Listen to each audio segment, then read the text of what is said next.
pretty broad in MedTech. So we're about a $10 billion company, which is one of the leaders in the MedTech field. We're in 3 spaces: orthopedics, med-surg, neurotech, and spine. And you can see it's very diversified. So no single business represents more than about 15% of the company. And our strategy is very different than some of our competitors, which is business unit specialization. So what does that mean? So every single one of those slivers you see there, trauma and extremities, you see instruments, you see endoscopy, they have their own sales, their own marketing, their own research and development, and their own business development people inside their company. It's like a company. So it's very decentralized. They have to abide by the same mission and values. We don't have different ones for different divisions. There's only one set of mission, one set of values. But they run their business. They're very close to their customers. We don't have a big one centralized R&D. They each have their own R&D, and they work really closely with their surgeon customers or their hospital customers. And I think that specialization, it costs us more.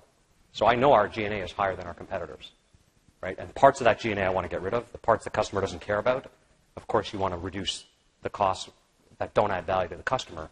But the fact that our selling costs are higher doesn't bother me, because that specialization is driving tremendous growth. And just as an example, 3 years ago, we created a foot and ankle business unit.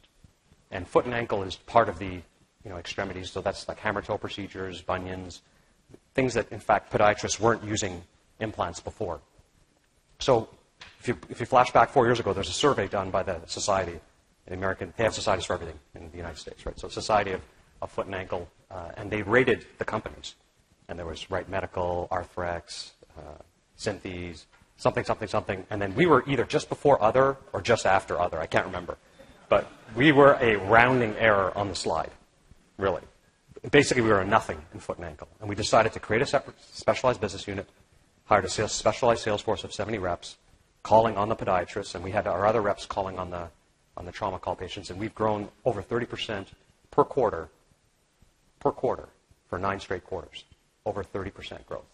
And with no new products. We just cobbled all of the existing products we had together. We had done one acquisition the year before, and we put that with our existing products. And frankly, it was our existing products that drove a huge amount of the growth. And we're now the number 1 company in foot and ankle. Stryker Foot and Ankle is number 1 from going nowhere. And that was all through business unit specialization. So this is a time, frankly, in healthcare where the market is not as attractive as it was. Certainly prices are going down every year. Our prices are going down about 2%, but volume is up 8% organically. And so when prices start to come down and the market's slowing, you see a lot of our competitors consolidating to cut costs and merging business units and collapsing president roles. And we, frankly, are going the opposite direction and playing for growth. So it's a different strategy. It's working. Our people, it's also great for their development to be able to manage your own marketing, your own sales force, to be totally laser focused on your customer.